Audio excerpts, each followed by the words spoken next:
Today we are looking at the topic End Time Leaders Part 2. End Time Leaders Part 2. Our text is 1 Samuel chapter 9, verse 18. And I read, Then Saul, I think it's 18 and 19. Then Saul drew near to Samuel in the gate and said, Please tell me, where is the seer's house?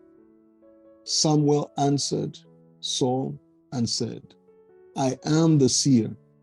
Go up before me to the high place, for you shall eat with me today, and tomorrow I will let you go and will tell you all that is in my heart. The devotion. Today, God is not talking about the task of the leader, but his nature. God is looking for ordinary men and women who remain ordinary despite their position in leadership and the power they bear. There is a common saying that power corrupts and absolute power corrupts absolutely. The leaders God will work through in these end times will be people who carry great spiritual authority and yet are uncorrupted in their lifestyle. Look at Samuel, the great prophet, the great minister of God in the land at that time. Look at how simple he lived, how simply he moved.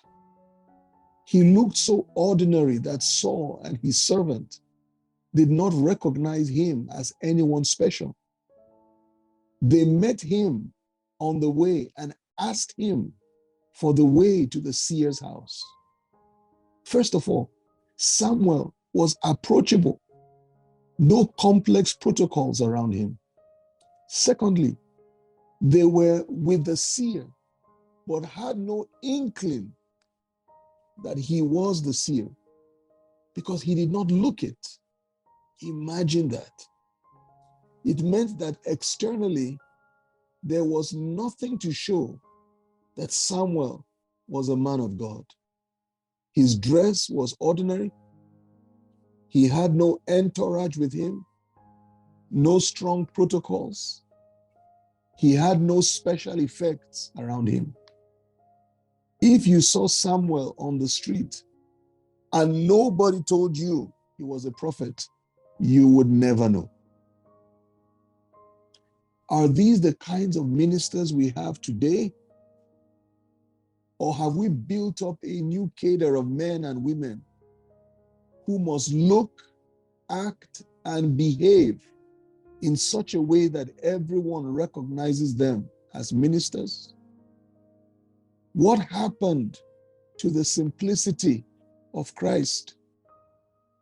There are some things I cannot teach in church today because they will be offensive to the ministers there.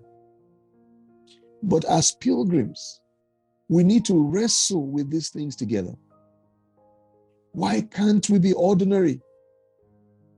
Why can't we be like Jesus, who, though being God, looked like every other man around him? All his glory was hidden in humanity.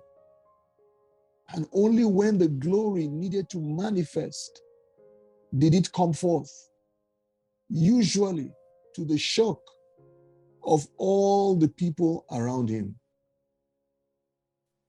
Even after Samuel told Saul that he was the seer, he did not take the lead to the feast, but asked Saul to go up before me to the high place. He still preferred Saul to go ahead of him and to sit down first. He came up after Saul. How can a leader allow a follower to, first of all, be seated and settled and taken care of before him? What kind of thinking is this? This is the paradigm needed for God's servants in these last days. Ordinary men and women of great valor and might. Outside, nothing special, but inside, full of grace and glory. Hallelujah. I'd like to dig a bit deeper into this now, but I want to say that I feel so strongly that there are a type of people God is looking for in these end times. Servants that he can use to do amazing things in these end times. When we looked at End Time Leaders, part 1, which was the last devotion, the focus was on the task of these leaders. We said God will be raising, or is raising in these end times, men who come as deliverers of the people, not men who enjoy positional leadership, but who understand the calling and the mandate of a leader, meaning to save people, to deliver people, to help people out from the burden and the tyranny of the Philistines. But today, in this second part, God is looking at the nature. I feel so strongly about this, that actually the nature is more important than the assignment. The nature is much more important than the assignment. In this first Samuel passage, we see here in verse 18 and 19, it says, Saul drew near to Samuel in the gate and said, please tell me, where is the seer's house? How could it be that Saul would approach Samuel, the greatest man of God in the country, the greatest prophet in his generation?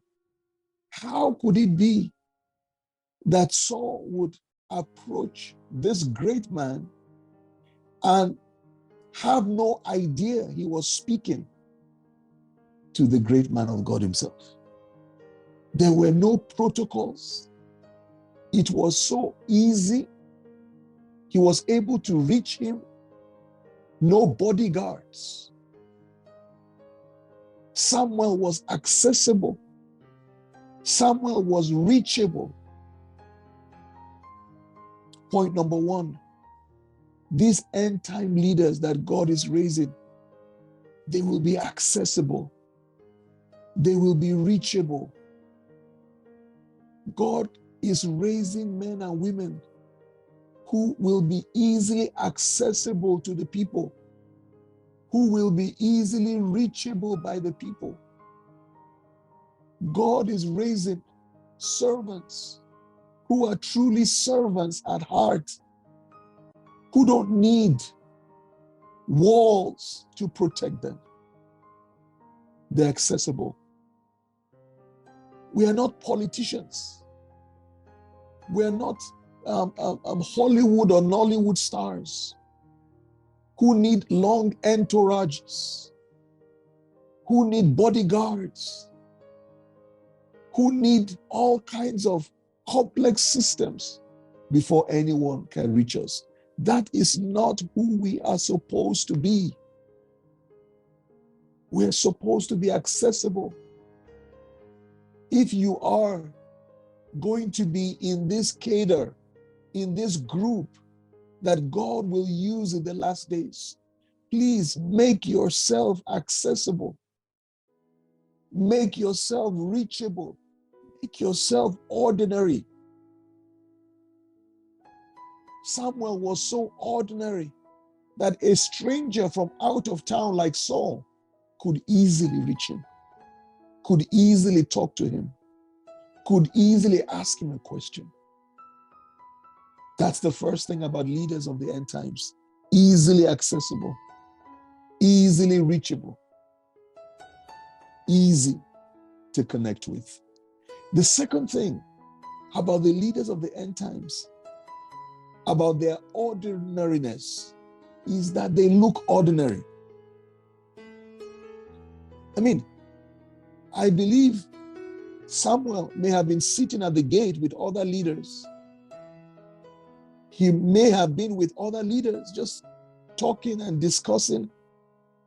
And when Saul got to the gate, he saw some men all just sitting together, and he could not distinguish Samuel from the others.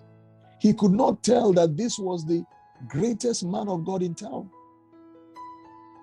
He could not. He didn't look different. He didn't act different.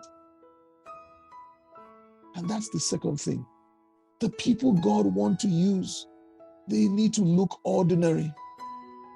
They need to act ordinary. They need to be people that they are not surrounded by a lot of noise, either the noise of their dressing or the noise of their attitude or any kind of thing that says, look at me, I'm the most special person around. We need to be people that are so ordinary that unless God manifests, people will not even know who you are. But isn't that the beauty of God's glory? The beauty of God's glory is that it has nothing to do with your external looks. It has nothing to do with the external things. Look at Jesus as our perfect example. Oh, maybe before I get to Jesus, the third thing to note about these end time leaders is that they prefer their followers. The Bible says, prefer ye one another. They prefer. That means they give their followers more honor rather than the other way around. They give their followers the priority. Yes, Paul, Samuel said to Saul, I am the seer, right? You want to see the seer? I am the seer. And I can imagine Saul saying, oh, wow, you're the seer. And then want to bow down before him.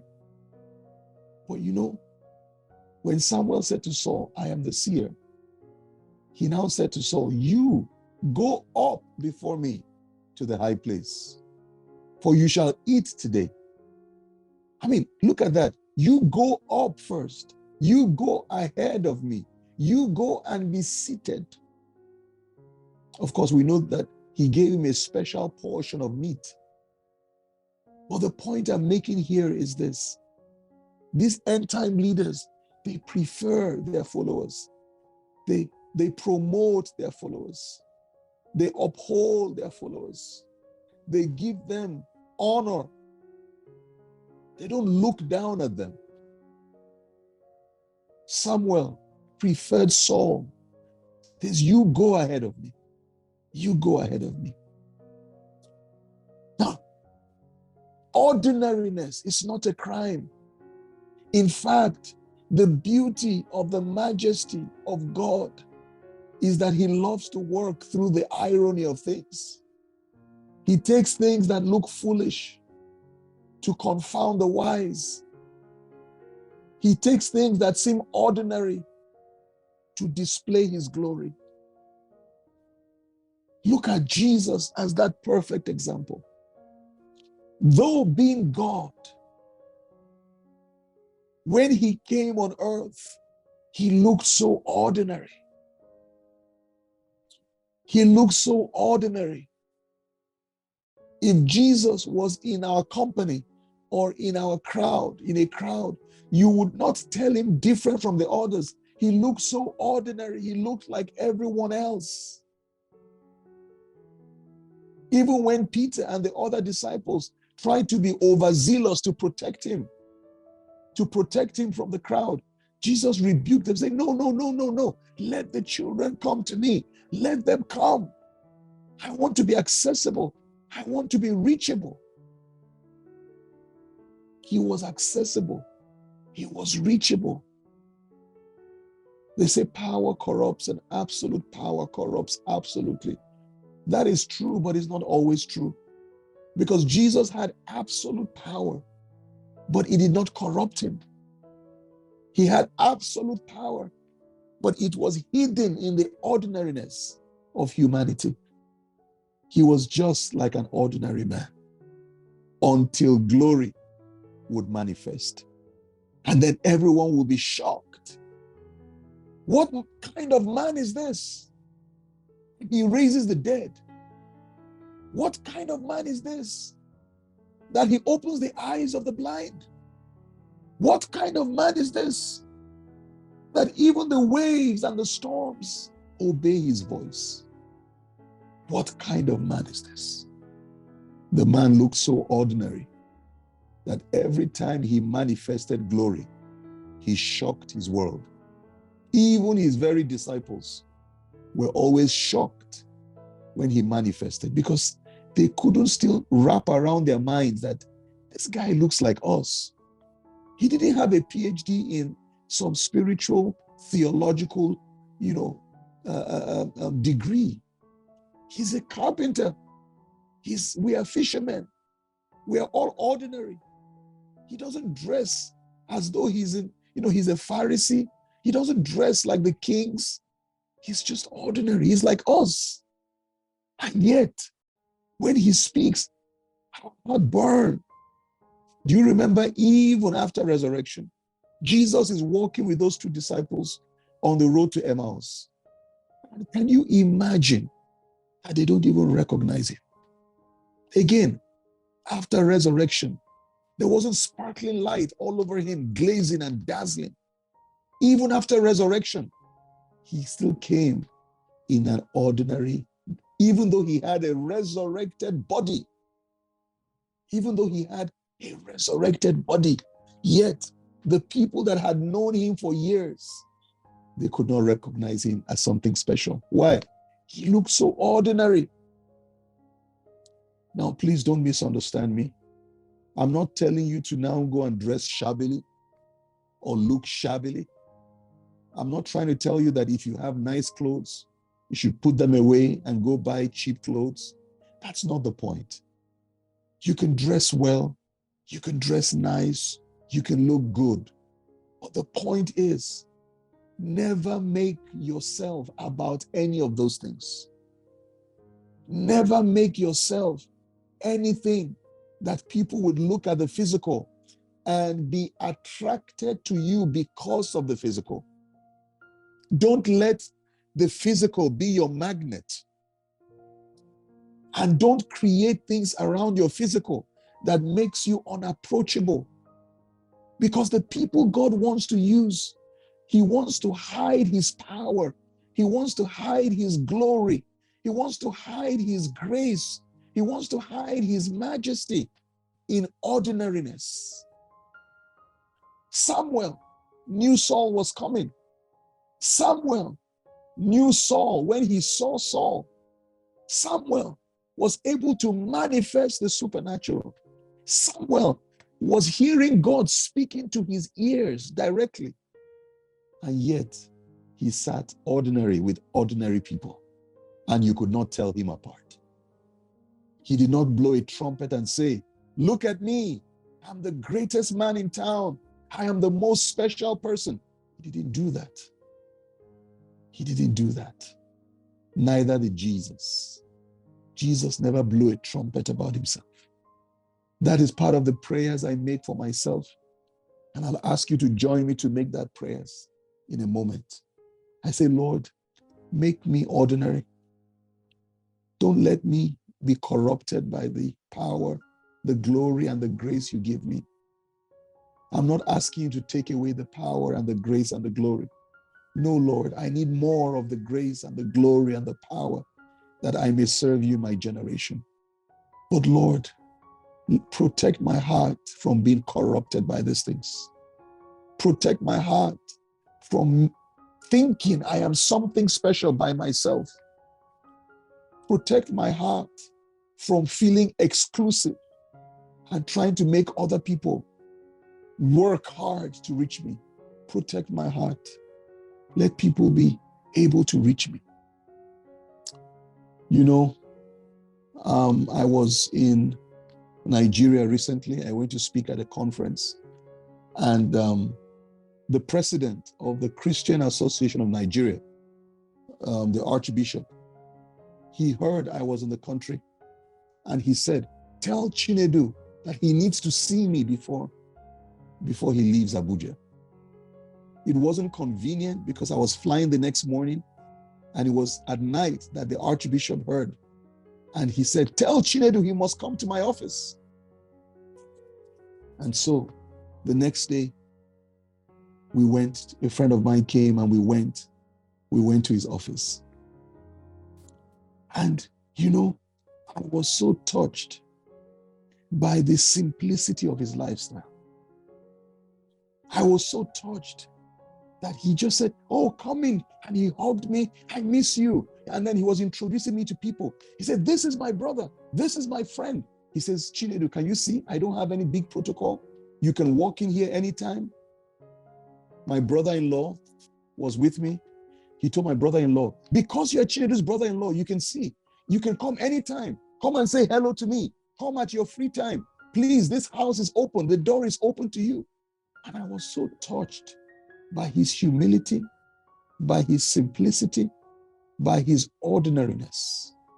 And yet, if you were to say who is the number one clergy in Nigeria, it will be this man, because he's the president of the Christian Association of Nigeria, the biggest Christian body in Nigeria, the body that unites all Christians and all churches, the number one person, yet so simple. And I left feeling, wow, that is a model for me. Later on, I saw him at the airport. And again, I was so touched by his simplicity. I mean, he had no long group of people surrounding him to lead him around. And he was carrying his own, carry-on luggage. He looked so simple, so ordinary.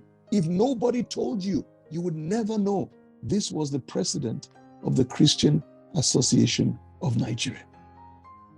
And I love that. I love that. I said, yes, this is an example of simplicity. This is an example of ordinariness. And yet this man has so much power. This man has access to the presidency of the country. This man has power to people in high places and dignitaries. And yet he looked so ordinary, dressed so ordinary, talked so ordinary. Can I ask you to join me to pray? I don't know if you can make this prayer with me. Lord, may I be so ordinary that I am accessible. May I be so ordinary that there's nothing about me that shouts anything. But yet, Lord, in this ordinariness, hide within me your power, your grace, and your glory. Do you want to make that your prayer? As one of the men God will use in the end time? Make me ordinary, but hide your glory, hide your power, hide your grace in my ordinariness. Just pray for yourself. Jesus. You can unmute if you want to. Pray quietly if you want to. We just concluded the funeral of my mother-in-law. And I was very honored that several leaders from our church in Nigeria attended the funeral. Very honored. Several senior leaders, pastors, deputy general overseers were there. But something that touched me again were these leaders. They were so simple. They sat simply. The wife of the general overseer was in the crowd and sat with ordinary people for the service of songs. I couldn't even find her. I looked around and looked around because I wanted to give her honor. I wanted to have them announce that the deputy general overseer of my denomination was in the crowd. And I couldn't spot her. I couldn't find her. But someone came and whispered to me and said, "Come, look, she's over there. She's over there." And then I sent a note to the person who was speaking and said, "Please acknowledge this woman." But She was just there, ordinary, ordinary. Another deputy general overseer was also sitting just in the crowd on the day of the funeral ceremony. I had to ask one of the ushers, please, could you go and ask that person to go sit in the place reserved for people of honor? But the point I'm making here is, let's be so ordinary that other people need to find you and honor you. Don't honor yourself. Don't promote yourself. Don't make yourself something.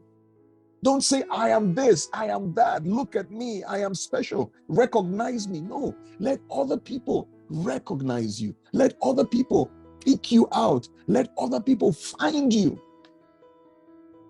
These are the leaders that God is looking for in the end times.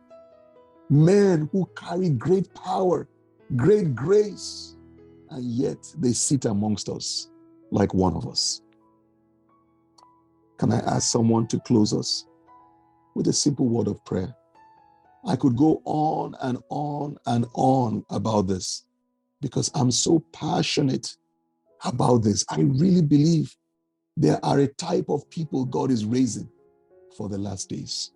These are leaders who will be like Samuel, who will be like Jesus, full of glory and grace, and yet on the outside, looking ordinary like anyone else.